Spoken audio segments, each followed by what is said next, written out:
Assalamualaikum dan salam sejahtera. Anda bersama saya Afiziah Zaman dalam Buletin Awani Terkini, yang mana ini adalah berita yang baru saja kami terima. Laporan akhbar menyatakan bahawa Jabatan Pendaftaran Pertubuhan Malaysia ROS menolak pendaftaran Parti Pejuang pada Rabu, dan perkara itu disahkan oleh Peguam Pejuang sendiri Muhammad Rafiq Rashid Ali melalui sepucuk surat yang diterima parti itu daripada ROS pada 5.45 petang semalam. Dan jelasnya surat itu dihantar ketika pendengaran semakan kehakiman yang dijadualkan hari ini di hadapan Hakim Mahkamah Tinggi Datuk Seri Marani Yahya untuk mendapatkan kebenaran pendengaran sepenuhnya berkaitan dengan pendaftaran Parti Pejuang itu. Dan dengan itu, melalui laporan akhbar juga, Pejuang mungkin akan memfailkan permohonan kepada Kementerian Dalam Negeri KDN untuk mempertimbangkan keputusan berkenaan. Dan kalau kita imbas sedikit kembali rentetan pendaftaran Pejuang yang sejak sekian lama dibuat, namun masih lagi belum ada kata putus berkenaan perkara tersebut, dan ROS menolak pendaftaran Parti Pejuang tersebut semalam. Pejuang laporkan telah mengemukakan permohonan secara rasmi kepada ROS bertarikh 19 Ogos 2020 tahun lepas bagi proses pendaftaran tersebut pada 10 Disember yang lalu. Dan Pejuang turut memfailkan permohonan semakan kehakiman terhadap Ketua Pengarah ROS dan pertubuhan itu sendiri di Mahkamah Tinggi Kuala Lumpur. Itu adalah antara rentetan pendaftaran Parti Pejuang itu, kalau kita lihat, yang diketuai oleh bekas Perdana Menteri Datuk Tun Dr. Mahathir Mohamad, yang memohon semakan kehakiman untuk memaksa Jabatan Pendaftaran Pertubuhan ROS membuat keputusan berhubung status pendaftaran parti tersebut. Dan semakan itu memohon perintah mendamus daripada Mahkamah Tinggi KL untuk meluluskan atau sebaliknya pendaftaran parti berkenaan secara rasmi sebagai parti politik di bawah Akta Pertubuhan 1966. Ini juga bertujuan mendapatkan deklarasi daripada mahkamah bahawa kegagalan Ketua Pengarah dan ROS untuk menjawab sebarang permohonan atau komunikasi bertulis adalah tidak munasabah dan mempunyai niat untuk melengah-lengahkan pendaftaran Pejuang tersebut. Dan kata Tun Dr. Mahathir Mohamad, Pejuang sentiasa mempertahankan prinsip kedaulatan undang-undang dan justru ia membawa isu kelengahan pendaftaran ke mahkamah bertujuan mendapatkan penghakiman seadilnya. Dan kalau kita lihat juga rentetan daripada kelewatan ROS mendaftarkan Parti Pejuang sebagai pertubuhan politik yang rasmi, ia juga membawa kepada kenyataan dikeluarkan oleh Tun Dr. Mahathir Mohamad beberapa minggu lepas bahawa Pejuang sendiri mempunyai plan B, katanya. Dan dalam masa yang sama juga, Presiden Pejuang sendiri Mukhlis Mahathir juga telah pun menyatakan bahawa kemungkinan besar parti itu akan bergerak melalui NGO sebelum didaftarkan secara rasmi sebagai parti politik di tanah air di negara kita ini. Dan untuk membincangkan dengan lebih lanjut mengenai perkara tersebut, apakah implikasinya kepada Parti Pejuang, apakah implikasinya kepada pergerakan-pergerakan yang boleh dilakukan oleh Pejuang melalui NGO yang dikatakan mahu digerakkan terlebih dahulu sebelum pendaftaran parti dimulakan. Kita bersama dengan Pensyarah Kanan Pusat Pengajian Perang Saraf Media dan juga Informasi UiTM, Dr. Nur Nirwandi Mat Nordin. Assalamualaikum, selamat pagi Doktor. Waalaikumsalam warahmatullahi wabarakatuh. Doktor, pertama sekali boleh kita lihat implikasi kepada Parti Pejuang itu sendiri apabila ROS sendiri menolak pendaftaran parti tersebut supaya ia tidak ditubuhkan secara rasmi. Jadi apa mungkin langkah-langkah yang boleh diambil oleh parti ini sebagai strategi seterusnya untuk memastikan bahawa ia didaftarkan secara rasmi sebagai sebuah parti politik di Malaysia? Ini merupakan salah satu bentuk dalam politik negara kita, dan ini semua politik yang berlaku selepas kejatuhan kerajaan PH. Ialah banyak perkara-perkara yang mendorong kepada kebangkitan satu bentuk gabungan-gabungan baru bermula dengan gabungan Perikatan Nasional. Dan kemudian Parti Pejuang dilihat cuba untuk masuk dalam kelompok politik negara dengan menubuhkan satu parti yang dilihat mempunyai satu gagasan yang dikatakan bersesuaian dengan perjalanan politik semasa. Dan sudah tentu ini akan memberi satu tamparan hebat kepada Parti Pejuang itu sendiri, dan ia sedikit banyak juga merencatkan dinamisme politik negara, walaupun pada dasarnya sebuah parti baru mungkin sukar untuk mendapatkan sokongan daripada ahli-ahli parti yang masih belum ada disebabkan pendaftaran itu tidak diterima oleh ROS. Dan seterusnya juga mungkin membuka satu ruang baru bagaimana Pejuang ingin memastikan supaya hasad dan kempen politik mereka yang direncanakan dapat direalisasikan dalam satu bentuk yang baru sebelum parti itu ditubuhkan, bagi memastikan tidak berlaku satu bentuk setback ataupun satu bentuk terkebelakang dari segi visi dan misi pejuang untuk merancakkan politik negara dan membawa satu bentuk pembaruan yang dikatakan mereka mungkin sesuai dengan keadaan semasa pada hari ini. Dan Doktor, ini juga berlaku seperti mana yang berlaku kepada Parti Bersatu sebelum PRU14 apabila lewat didaftarkan sebagai sebuah pertubuhan parti politik yang rasmi di negara ini. Jadi, apakah ini implikasi yang juga akan terjadi kepada parti-parti baru politik tanah air yang lain seperti MUDA yang diasaskan oleh Ahli Parlimen MUA, YB Syed Saddiq dan sebagainya? Kita melihat sebagai ini satu-satu bentuk perkara yang harus diterima oleh masyarakat Malaysia kerana dalam sistem perundangan Malaysia sudah tentu kita harus memandang tinggi pada sistem perundangan yang sudah ada, kelulusan-kelulusan yang perlu diberikan sebelum sebuah parti itu ditubuhkan kerana ia melibatkan banyak faktor-faktor perkara yang perlu dilihat dan ditimbang balik, khususnya berhubung keselamatan negara, khususnya berhubung ideologi parti tertentu dan bagaimana parti-parti itu juga harus memastikan supaya mekanisme asas penubuhan parti itu berjalan dengan sempurna dari segi mesyuarat, dari segi ahli, dari segi penggunaan logo, lambang dan sebagainya. Dan ini penting dalam memastikan bahawa dalam politik negara, perkara-perkara ini dilihat sebagai satu benda asas yang perlu dipatuhi oleh semua parti-parti politik. Kerana penubuhan parti politik adalah satu benda yang membawa suara masyarakat, membawa satu aspirasi masyarakat dalam bentuk konteks yang berbeza bergantung pada ideologi parti tersebut. Jadi seharusnya perkara ini dilihat sebagai satu perkara yang positif. Walaupun pada dasarnya negara memerlukan percambahan parti-parti politik negara, tetapi teras utama ia harus berkisarkan pada perlembagaan persekutuan dan dukungan negara. Jadi tidak salah untuk penubuhan parti-parti terus berlaku dan hasrat golongan-golongan tertentu, individu itu terus membubuhkan parti, tetapi mereka harus akur pada mekanisme asas supaya penubuhan parti ini tidak dilihat sebagai satu perkara yang mudah.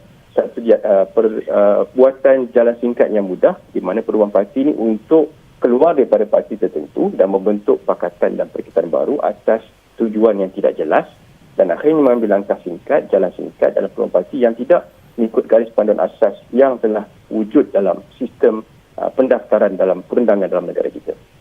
Jadi Doktor, ada langkah-langkah lain yang boleh dilakukan oleh Parti Pejuang selepas ini untuk membawa perkara ini ke KDN, ke Mahkamah Rayuan dan sebagainya? Sudah tentu ia banyak saluran-saluran asas, saluran-saluran yang boleh dilakukan, rayuan-rayuan yang boleh dilakukan oleh Parti Pejuang untuk membawa perkara-perkara ini peringkat-peringkat yang tertentu bagi memastikan pendaftaran itu diluluskan. Tapi pada masa yang sama juga Pejuang harus memperkenalkan atau memperterjemahkan aspirasi ataupun ideologi ataupun apa sebenarnya visi matlamat Pejuang untuk ditubuhkan supaya ia juga mendapat sokongan daripada golongan masyarakat, daripada rakyat dan melihat Pejuang ini bukan hanya satu parti sepihan, parti yang diwujudkan hanya atas dasar tidak puas hati, parti yang diwujudkan atas dasar untuk mencabar kepimpinan kerajaan sekarang, tetapi parti yang mempunyai satu visi yang jelas yang berdasarkan perlembagaan persekutuan dan prinsip hukum negara. Ini perkara pokok yang perlu dilihat oleh Pejuang bagi memastikan ia mendapat sokongan rakyat khususnya daripada dalam media sosial, daripada media saluran-saluran media rakyat yang berinteraksi secara jelas dengan satu dinamisme percambahan maklumat yang baru dan akhirnya sokongan ini juga akan memberikan satu semangat dan juga satu bentuk dorongan tambahan bagi mekanisme rayuan itu lebih mudah diterima di peringkat tertentu. Dan Doktor, kalau kita lihat Presiden Pejuang sendiri, Mukhlis Mahathir telah pun menyatakan bahawa mereka akan bergerak secara NGO terlebih dahulu. Bagaimana kita menilai kekuatan parti melalui NGO-NGO yang bakal digerakkan ini? Adakah ia akan membawa implikasi ataupun impak yang kesan yang besar dalam PRU? Satu soalan yang menarik saya kira kerana apabila Presiden Pejuang Mukhlis Mahathir mengatakan bahawa mereka akan membawa dominasi ataupun permainan Pejuang ini, fitrah politik Pejuang dalam NGO, maka NGO merupakan satu platform yang sesuai. Tapi pada masa yang sama, penjelasan itu masih lagi kabur. Kerana rakyat ataupun masyarakat masih kurang jelas. Kerana sebagai parti baru sebagaimana yang berlaku pada Parti Bersatu sebelum ini, mereka harus menterjemahkan apakah sebenarnya prinsip asas parti itu. Adakah hanya untuk memastikan keadaan mereka, keberadaan mereka dalam NGO, mengumpas isu-isu yang bersifat kecil atau isu-isu yang bersifat lebih besar kepada negara. Contoh isu-isu berhubung dengan bantahan terhadap kelapa sawit Malaysia daripada negara US, isu berhubung dengan konteks perpaduan yang mesti jelas belum jelas pada hari ini, isu ekonomi, masalah banjir, masalah sosial negara. Jadi ini perlu dipahami kerana NGO itu akan memberikan satu ruang, tetapi sekiranya Pejuang tidak memiliki satu struktur asas konsep parti yang sempurna dan diterjemahkan dalam struktur organisasi yang jelas, maka pengoperasian pejuang itu dalam NGO juga dia akan lihat kabur. Maka ia akan gagal untuk meraih simpati rakyat, meraih sokongan rakyat kerana public figure ataupun satu bentuk figura politik yang wujud daripada UMNO Persatu, maka lahirlah pejuang tidak cukup kuat untuk membawa satu dorongan masyarakat untuk menyokong parti politik pada hari ini. Kali inilah masyarakat lebih moden, masyarakat lebih dinamisme, masyarakat lebih terbuka dan masyarakat mahukan pembaruan itu yang berkisarkan di bawah Parlimen Persekutuan dan Rukun Negara dibentuk dengan baik oleh parti-parti yang baru supaya mereka tidak lagi terperangkap dengan polisi-polisi ataupun dasar-dasar yang tidak bersifat telus yang dibangunkan atas sentimen-sentimen berbau emosi, sentimen-sentimen yang bercanggah dengan penumbuhan parti politik iaitu memperjuangkan hak rakyat sepenuhnya. Seperti mana yang kita lihatkan pada hari ini. Dan Doktor, sudah pasti kita tidak terlepas kepada suhu politik yang semakin panas dikatakan yang dicetuskan oleh beberapa parti politik ataupun gabungan parti politik Perikatan Nasional dan juga Barisan Nasional yang mana UMNO telah pun mengambil langkah memecat Setiausaha Agungnya Datuk Seri Anwar Musa, kemudian disusuli pula dengan mesyuarat MT UMNO semalam yang menyatakan bahawa usul untuk memutuskan hubungan dengan Bersatu sambil mempertahankan kerjasama dengan PAS akan dibawa ke Pimpinan Agung UMNO PAU pada hujung bulan ini. Kita sudah pasti perlu membincangkan mengenai perkara ini, Doktor. Jadi bagaimana Doktor melihat kepada keputusan untuk membawa usul memutuskan hubungan dengan Bersatu pada PAU pada hujung bulan ini? Sejauh mana sebenarnya kekuatan UMNO untuk bergerak solo ataupun bergerak bersama dengan PAS untuk memenangi pilihan raya umum yang ke-15? Kenapa mereka merasakan begitu yakin tanpa Bersatu?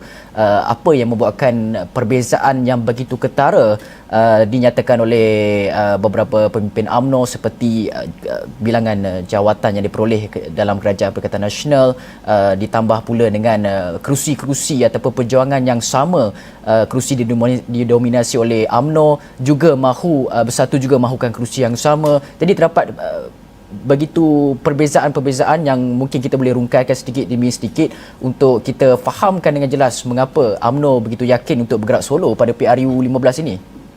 Bagi menjawab persoalan ini, kita harus balik pada matlamat utama asal peluang parti politik. Sudah tentu masyarakat mulai muak dan jelak dengan pergolakan politik yang belum berkesudahan pada hari ini. Jadi untuk perkara seperti ini, satu bentuk penyelesaian secara konsisten dan tepat perlu dilaksanakan. Dan antara cadangannya adalah merujuk kembali kepada gabungan asal Perikatan Nasional semasa Perikatan Nasional berjaya membentuk kerajaan selepas kejatuhan Kerajaan Pakatan Harapan. Maka keputusan UMNO ini harus dinilai tidak bersifat hierarkikal.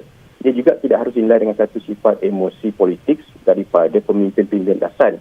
Maka keputusan untuk membincangkan perkara ini dari sudut akar umbi agar penterjemahan sebenar suara akar umbi dapat dipahami. Kerana jelas UMNO dan mana-mana parti politik harus faham kerana sokongan bagi setiap parti politik itu tidak hanya datang melalui ahli-ahli politik. Kita mempunyai hampir 30 juta pengundi, ahli UMNO sebanyak 4 juta. Dan lebihan-lebihan komponen-komponen ini perlu diperlihatkan kepada UMNO sendiri, kepada Bersatu dan PAS supaya formula dominasi politik perpaduan Islam itu yang dilihat sebagai satu formula yang boleh membentuk satu naratif baru dalam pembangunan negara dapat dicapai. Dan secara rambangnya, saya tinjauan dilakukan ramai di kalangan masyarakat, khususnya golongan masyarakat Islam yang merasakan tidak seharusnya UMNO keluar daripada blok Perikatan Nasional pada masa hari ini. Kerana gabungan BN dan PNJ mungkin dapat membentuk satu bentuk menyelesaikan permasalahan politik dalam negara. Kita lihat isu pandemik COVID-19 belum berakhir. Kita mempunyai masalah banjir, masalah sabotaj terhadap unsur-unsur luar negara seperti minyak sawit negara. Dan ia perlu dibangunkan, ia perlu diwujudkan dengan satu penyelarasan berbentuk formula parti perpaduan Islam yang boleh membina satu bentuk pembangunan ekonomi dan naratif baru. Jadi saya rasa amat jelas mesej yang diberikan kepada rakyat supaya UMNO mempertimbangkan perkara ini dan UMNO melihat suara akar umbi dicampur dengan suara rakyat supaya benda dapat dimudah diselesaikan. Formula mudah untuk menyelesaikan ini adalah kembali pada kuota asas. Kuota asas pembentukan kerajaan selepas kejatuhan Kerajaan Pakatan Harapan. Dan formula keduanya ada juga membentuk satu bentuk imej baru daripada Bersatu agar Bersatu tidak dilihat sebagai sebuah parti yang akan merujuk kepada satu konsep atau parti yang sama seperti UMNO. Kerana ini jelas pembelahan di kalangan ahli UMNO mempersoalkan, mempertikaikan kewujudan Parti Bersatu yang lihat seolah-olah seperti UMNO baru. Jadi Bersatu mungkin boleh melihat mewujudkan parti mereka seperti seolah-olah Pakatan Harapan di Blok Pembangkang, membuka ahli-ahli di kalangan bukan Melayu ataupun mewujudkan satu identiti kumpulan sasaran pengundi-pengundi muda contohnya. Seperti mana yang mungkin akan dilakukan oleh Sheikh Sadiq dalam penubuhan parti baru yang dirancang olehnya. Jadi ini adalah bukan satu imej yang perlu dibangunkan oleh Bersatu. Kerana asasnya, kita harus ingat, dalam politik negara pada ini, kita tidak boleh terikat pada satu politik sempit, politik berasaskan kepartian yang menjuruskan pada satu identiti yang sama.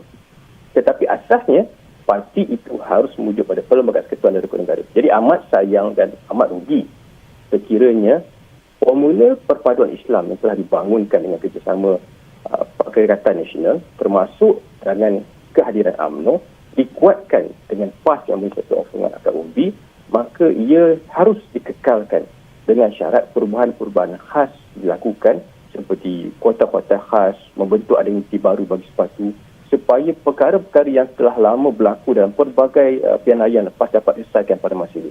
Antara permasalahan-permasalahan yang telah berlaku, contohnya permainan politik perkauman yang perlu diselesaikan dengan satu naratif perpaduan. JKOM telah dibina, mungkin memperkasakan JKOM untuk membentuk satu perpaduan berasaskan formula politik perpaduan Islam yang boleh terima berdasarkan terhadap Perlembagaan dan Rukun Negara. Isu-isu ekonomi, kerana sekiranya parti politik bersaing untuk memberikan bantuan kepada rakyat dengan pemberian subsidi berlebihan hanya kerana permasalahan politik dalaman, maka negara akan mengalami satu lebihan keluaran. Tambahan pula dengan keterusan cukai dengan ketiadaan GST. Jadi perkara pada titik ini saya rasa mungkin perlu diberi perhatian yang lebih dinamik supaya ahli politik lebih terbuka dan melihat gabungan perpaduan politik Melayu Islam ini bukan hanya berasaskan identiti parti dan sokongan akar umbi, tetapi lebih pada kehendak khususnya masyarakat Melayu Islam dan masyarakat Malaysia pada hari ini.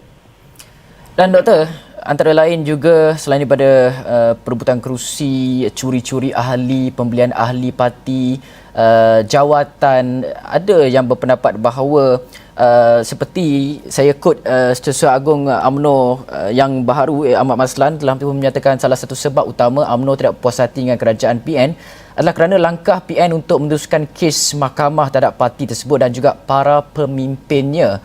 Ini kenyataan dikeluarkan oleh Ahmad Maslan dan itu adakah mencetuskan berlaku pergolakan yang pada awalnya gabungan Perikatan Nasional yang kita lihat begitu kukuh dalam kalangan UMNO, Datuk Seri Ahmad Zahid Hamidi memberi sokongan kepada Tan Sri Muhyiddin Yassin ketika pembentukan Perikatan Nasional. Kerajaan itu baru ditubuhkan untuk menangani pandemik COVID-19 selepas kejatuhan Pakatan Harapan. Adakah dengan sekadar kes-kes mahkamah saja kesanggupan untuk pemimpin UMNO untuk menyatakan kenyataan untuk bersedia bekerjasama dengan PKR ataupun DAP dan sehingga sanggup menulis surat sokongan kepada Datuk Seri Ibrahim seperti yang disahkan oleh Datuk Seri Anwar Musa yang dalam sidang medianya semalam? Adakah ini kesanggupan pemimpin UMNO untuk meneruskan orang kata mengurangkan kekuatan Perikatan Nasional itu adalah disebabkan oleh kes-kes mahkamah sedia ada ni? Saya rasa ini memerlukan satu toleransi ataupun kerjasama, satu perbincangan mutlak yang diasaskan, yang dimangkinkan oleh parti. Walaupun ia bersifat hierarkikal, maka ia juga harus dibangunkan oleh golongan-golongan pertengahan, pemimpin-pemimpin muda parti, khususnya di kalangan pemimpin-pemimpin muda UMNO. Kerana mereka harus boleh membuka satu keterbukaan dalam membincangkan isu perkara ini.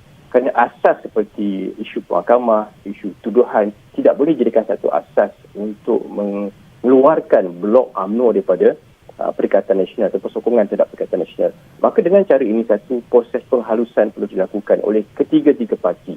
Maka klaim di mana Bersatu cuba membeli ahli parti, mewujudkan cawangan baru di kalangan ahli UMNO juga harus diperhalusi.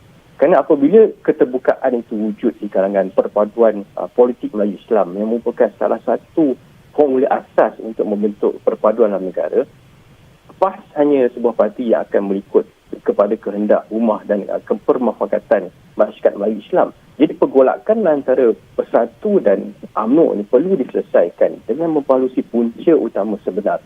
Sekiranya tuduhan mahkamah merupakan salah satu asas, maka ia perlu diketepikan kerana jelas undang-undang negara berada di tingkat ke atas.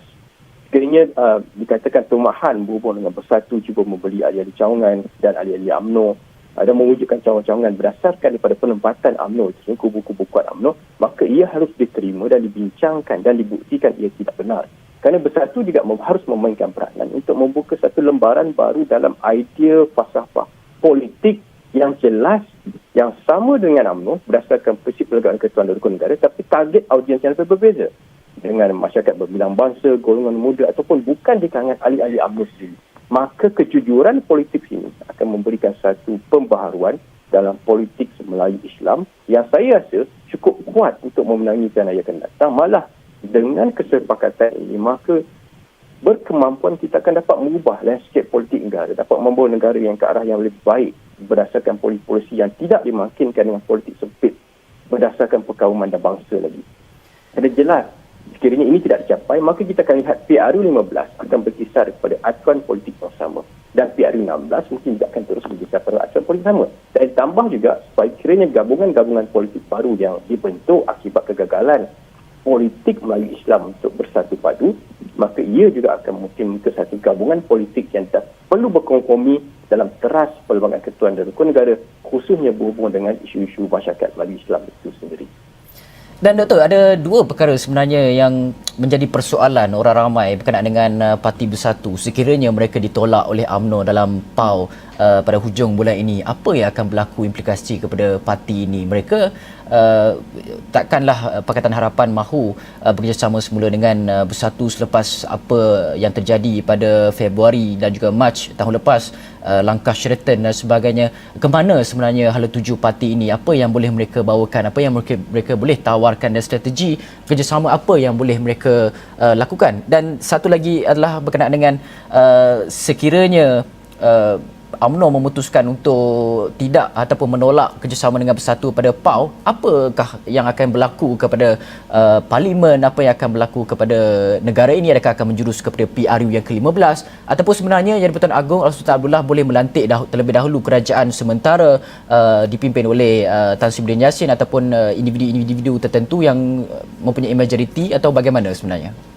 Saya rasa apa yang perlu dilakukan Bersatu adalah memperjelaskan misi dan matlamat politik mereka. Kerana tomahan ataupun tuduhan mereka cuba mengambil alih UMNO, mereka cuba bergerak atas ada JJ UMNO, itu mungkin perlu dilihat sama ada sejauh mana wujud kebenaran itu. Dan sekiranya kebenaran itu wujud, maka satu langkah drastik perlu diambil oleh Bersatu. Kerana amat sayang, dalam satu perkembangan politik negara dunia yang tidak berasaskan satu ataupun dua parti, khususnya dalam memperjuangkan hak-hak tertentu, maka gabungan-gabungan seperti ini dilihat penting untuk merencahkan satu politik yang lebih sihat, mewujudkan satu demokrasi matang dengan syarat seperti mana yang saya sebutkan berulang kali, harus balik pada prinsip pelbagai kesatuan dan rukun negara. Ada perkara yang boleh sentuh, ada perkara yang tidak sentuh. Pembangunan itu harus dikisarkan berdasarkan ideologi, tidak kira parti mana itu berlaku sendiri. Maka Bersatu harus membuka satu formula baru, sama ada untuk melebarkan penjajaran ahli politik kepada di kalangan masyarakat bukan Melayu Islam dan mewujudkan parti seperti Pakatan Rakyat di Blok Pembangkang, atau memperhalusi ideologi-ideologi visi-visi baru supaya Bersatu boleh kekal relevan dalam konteks politik negara pada hari ini. Kerana dilihat inilah satu benda perkara yang perlu dipelihara, kerana kewujudan Parti Bersatu juga mempunyai juga satu pengaruh politik di kalangan ahli-ahli bukan UMNO dan ahli-ahli bukan PAS. Kerana ia juga lihat mampu untuk memberikan satu ruang tambahan bagi golongan-golongan tertentu supaya melihat Bersatu ini juga dapat membantu membawa platform yang sama. Jadi kerjasama UMNO, PAS dan Bersatu ini penting. Sekiranya ia dipisahkan, ia akan merugikan komposisi politik masyarakat Melayu Islam yang mempunyai pelbagai corak pemikiran tetapi tidak digabungkan dengan satu teras haluan berdasarkan prinsip peraturan dari negara. Dan sekiranya ini berlaku, maka ia akan juga merugikan perjalanan politik negara.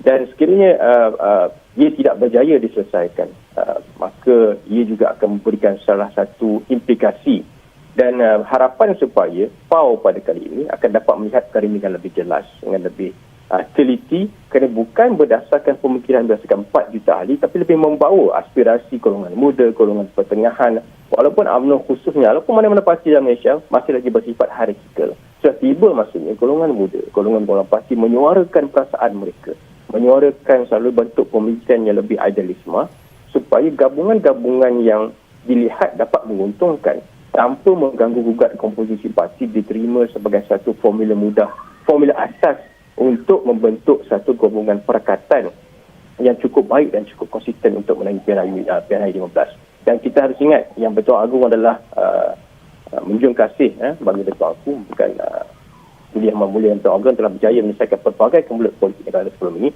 dan sudah tentu bagi dia juga mempunyai golongan panisat, formula yang tentu bagi menangani masalah politik negara.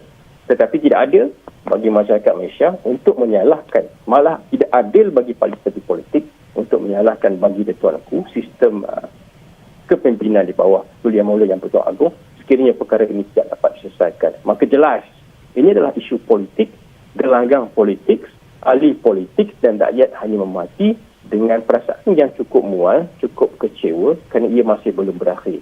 Dan formula perpaduan Melayu Islam telah dibuktikan dengan kejatuhan Malian Union, peristiwa 13 Mei dengan perubahan kerajaan Barisan Nasional mampu untuk membentuk satu bentuk penjajaran politik yang memberikan keselamatan politik, keselamatan ekonomi, keselamatan kesihatan pada ini. Dengan ancaman pandemik COVID-19 pada ini, saya rasa maka perkara ini perlu dan boleh diselesaikan dengan syarat golongan-golongan akademik, pakar-pakar NGO, mediator-mediator tertentu seperti PAS boleh membantu untuk mewujudkan satu jajaran baru dalam persefahaman asas seperti mana yang berlaku apabila Perikatan Nasional berjaya mengerampas kerajaan daripada Pakatan Harapan sebelum ini.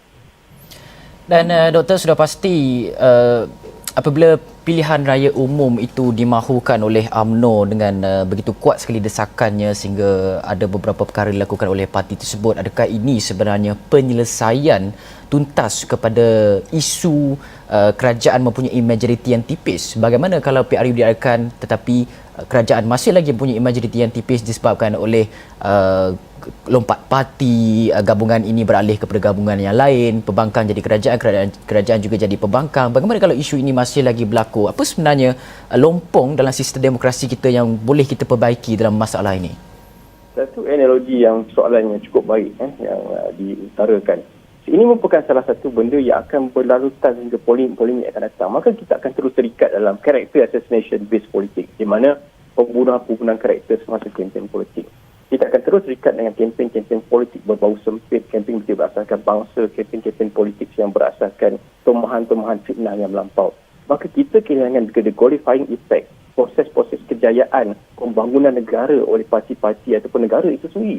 Maka ia akan membentuk satu bentuk pemikiran kognitif yang agak negatif dan beremosi dalam konteks dan raya yang akan membawa negara kembali kepada asal ataupun ke belakang dalam bentuk perpaduan negara. Maka di sinilah kegagalan sekiranya perkara ini tidak dapat dijelaskan.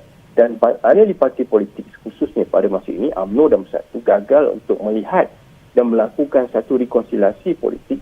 Masing-masing harus membawa ego dan emosi, melihat apakah masalah-masalah tertentu, mewujudkan panel-panel orang tengah, mediator-mediator yang berkemampuan mengatasi permasalahan ini. Maka parti-parti politik ini, seterus-terus politik ini seterusnya akan kembali kepada gelanggang asal parti politik negara yang telah berjalan selama beberapa pilihan raya yang lepas, khususnya pilihan raya yang lepas, pilihan raya 14, berbau character assassination, berhubung dengan politik-politik perkauman dan bangsa. Kenapa?